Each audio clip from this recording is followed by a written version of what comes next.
Greetings, ladies and gents, and welcome to this latest edition of Tales from Outer Space, where I take stories from across the internet and read them for your entertainment.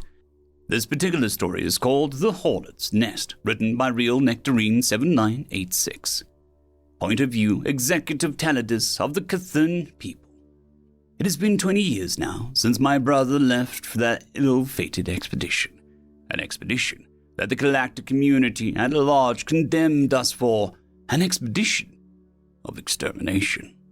Year 23,097 of the Imperial Cthulhu calendar, human calendar AD 2023.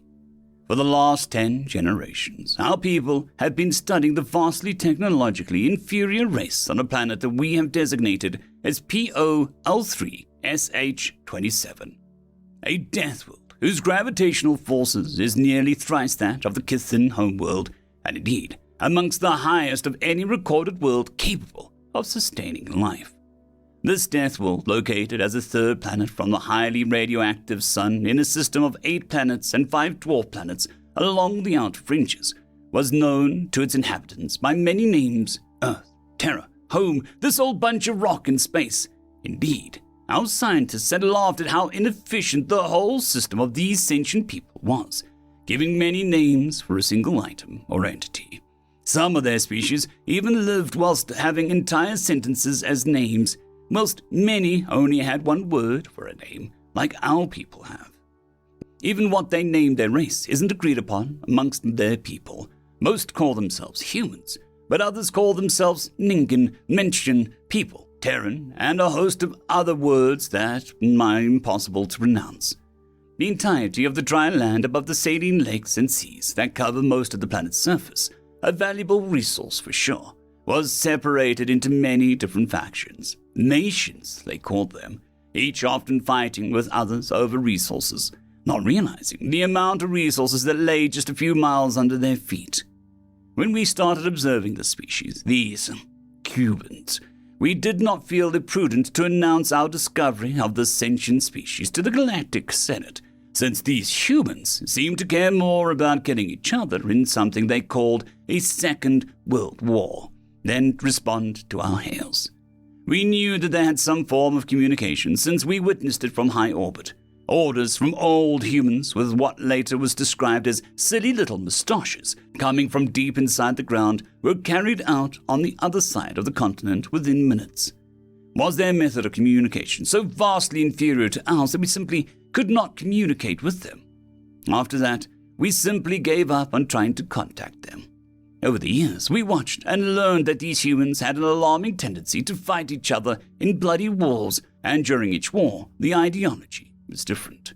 Some fought for liberation against an oppressive regime. Others fought for the possession of little clear minerals, composites of carbon atoms.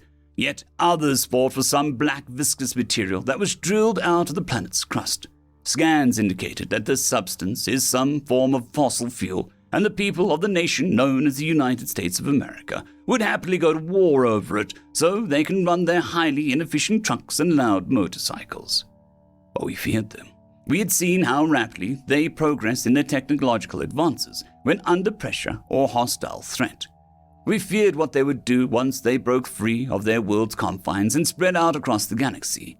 So, we assembled a small fleet of 1 medium-sized capital ship, 2 light cruisers, 3 frigates, 3 carriers, and 7 supply ships and 8 recon craft. We didn't even bother to hide this from the Senate. We simply claimed that our probes had discovered a new space route to an unexplored system on our borders and wanted to be sure that what lay on the other side was not a threat. The Senate accepted this. We weren't the first to send military fleet into unknown space before, and this fleet was by far not the largest. To keep up with this ruse, only volunteers were recruited into joining this expedition. Amongst them, my younger brother, who had a soul of adventure and discovery.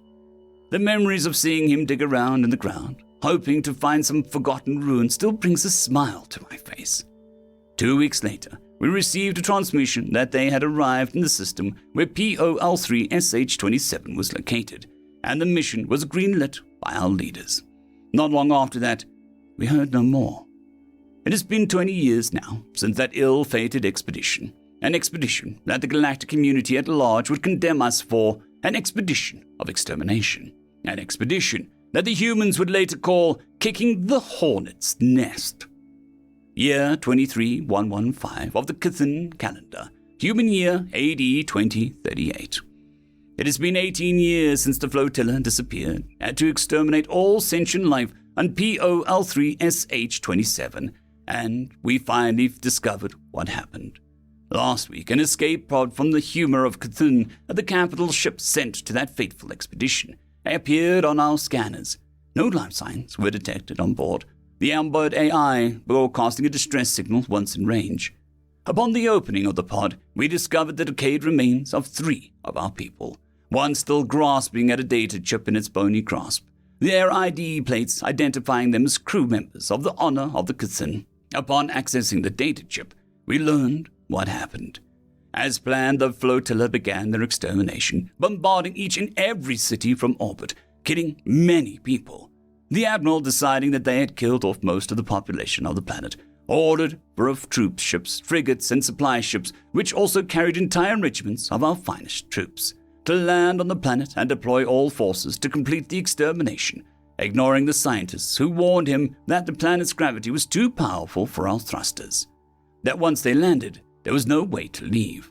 They couldn't contact us here in Chthon space, because by the time they passed the largest planet in the system, the radiation from the sun had damaged all long-range communication devices, despite the shields on their ships mitigating much of said radiation.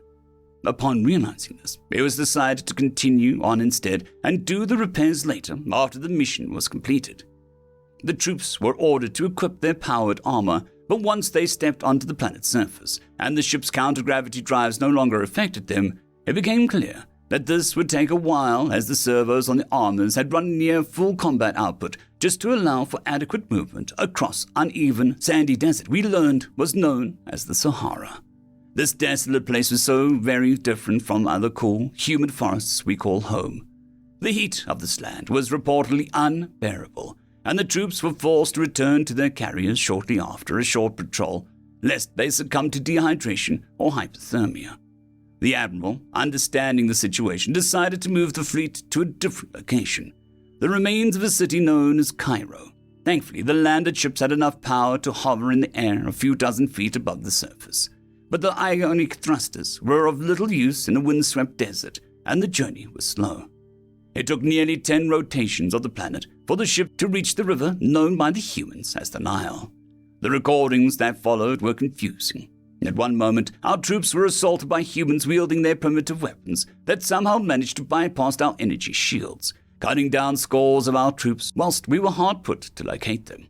Our thermal sensors useless, since the sand surrounding them were at the same or similar temperature to that of the human scum's body temperature. Visual detection was also useless. Captured specimens revealed that these humans had dressed themselves up in clothes that matched the tone and color of the blasted desert the battle was taking place in. Some humans were still alive and, despite their heavily damaged state, they smiled and said, "Welcome to Earth," and revealed a small metallic object in their hand. Seconds later, there was an explosion, killing several of our troops and ending the pitiful lives of the humans as well. By the end of the first battle, over half of our troops alone were either killed or had succumbed to the heat and dryness. And that was when another recording appeared. A massive explosion rocked 3 ships still in orbit above the planet, pushing them into the planet's gravity well and causing them to descend to the surface below. Almost immediately, the Admiral ordered that the life pods be manned, each holding a copy of everything that had transpired since they entered the system. Over 300 pods were launched. 8 Chthon years later, only 1 returned intact. We grimaced, wondering what had happened. Included was a recording of the sensors in the immediate vicinity of the orbital fleet, showing multiple items tagged as human satellites orbiting the planet. We realized that some of these must have been some form of rudimentary space weapons in disguise. Soon, another fleet was assembled, this one much larger, and sent into the unknown system. Once again disguising the true purpose of this fleet as simply discovering what happened to the fleet that disappeared 18 years ago. This fleet, too, was destroyed. It was destroyed in full view of the Senate border, monitoring vessels doing their once-a-decade survey of every fraction's borders. It was destroyed just after crossing our border and into what we believe to have been wild, unclaimed space. It was destroyed when a fleet of warships of unknown affiliation appeared, no, not jumped in, from hyperspace. They simply were there. The first thing they did was broadcast a message over every known channel in Senate space. We, the first fleet of Terran Interplanetary Union, demand that the Cthulhu intrusions and attempts at our people's extermination cease immediately, else we will resort to martial actions. We knew it not at the time, but the humans, or Terrans, as they would become known as the galactic community, had in the span of less than 2 decades reverse-engineered our technology, improved upon it to the point where even their Deathworlder's high gravity was no longer an unsurpassable barrier, and their sun's radiation no longer caused any issues to any of the instruments, and had built a massive fleet. When our fleet ignored their warnings and continued onwards, weapons emplacements appeared on the Terran warships, pointing warningly at our approaching ships. Another warning was issued. We say again, cease any and all aggression immediately. We prefer peace, but are ready for war. Still, our fleet had ignored their warnings. Instead, our dreadnoughts had fired upon the Terran fleet, our weapons harmlessly bouncing off their shields. The sight left us stunned. Our shields worked by stopping any energy-based attacks dead in their tracks, but theirs seemed to simply deflect the attack from our dreadnoughts, like still water would reflect light coming from an angle. It is saddening to us, but you have chosen war, was broadcasted from the Terran fleet. Suddenly, dozens of Terran ships simply appeared on the flanks, and our ships were decimated. The Terran weapons shooting projectiles that exploded mere moments upon impacting our hulls, bypassing our shields entirely. Through millennia, ever since the predecessors of the Galactic Senate first invented shielding technology, the use of armored hulls became obsolete as cheaper alternatives became widely available. By the time of the first attempted extermination of the Terran people, the hull of our dreadnoughts was just thick enough to survive the vacuum of space. The projectiles of even the Terran frigates tearing through the hull and shredding anything in its path. Afterwards, the Great Invasion began. Year 23117 of the Cthulhu calendar, human year 2039. It had been 20 years since we first attempted to exterminate the Terrans on their homeworld, 2 since the start of the Terran invasion, and the invaders have nearly reached our homeworld of Cthulhu. Every fleet we built and sent at the invading forces was cut down as ruthlessly as that very first fleet we sent 2 years ago. Every world they attacked fell within weeks, as our static defenses, our military bases, our forces, all were bombarded from orbit before their troops arrived, wielding new powered armor of their own, superior to ours, allowing them to wield massive weapons capable of destroying even the heaviest of our armored vehicles. Their fighters wielding weapons that destroyed our planetary air forces from beyond the horizon. Their armored vehicles shielded by the same type of shielding they deployed on their warships, rendering even our most powerful anti-armored batteries next to useless. We, the Cthulhu people, knew that we would not be winning this war. We swallowed what little pride we had left and turned to the Galactic Senate for aid. Despite the numerous condemnations of our actions ever since it came to light what we had done, they agreed to approach the Terran Interstellar Union. Almost immediately, the invasion ceased as the Terrans agreed to a ceasefire, whilst our diplomats negotiated with their leadership.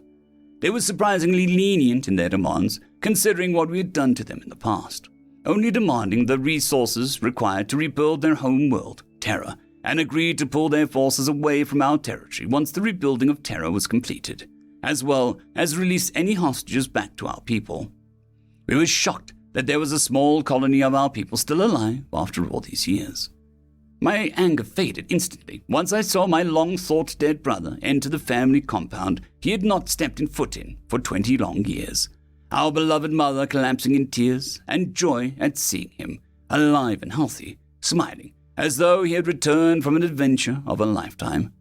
Turns out, whilst Terrans can hold a grudge, they have strict rules of war, called the Geneva Convention, forbidding the inhumane treatment of any who surrendered, amongst other things.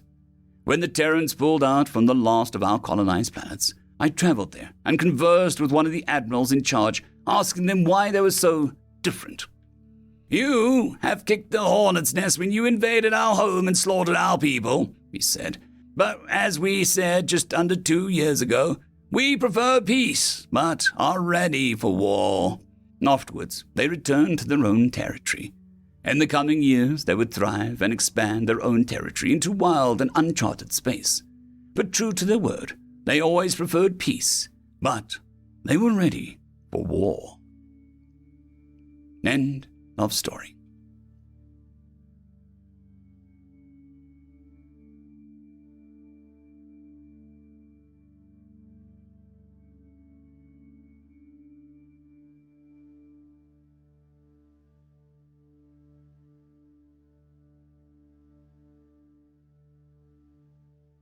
I'd quickly like to thank the T5 peeps: Cold War Boomerwaffen, Severin Cerberus, Bushmaster 177, Henry the Red, Caspar Arnholtz, Cold War Boomerwaffen, Elijah Silvercross, Dragzoon WRE, and Severin Cerberus. Thank you very much.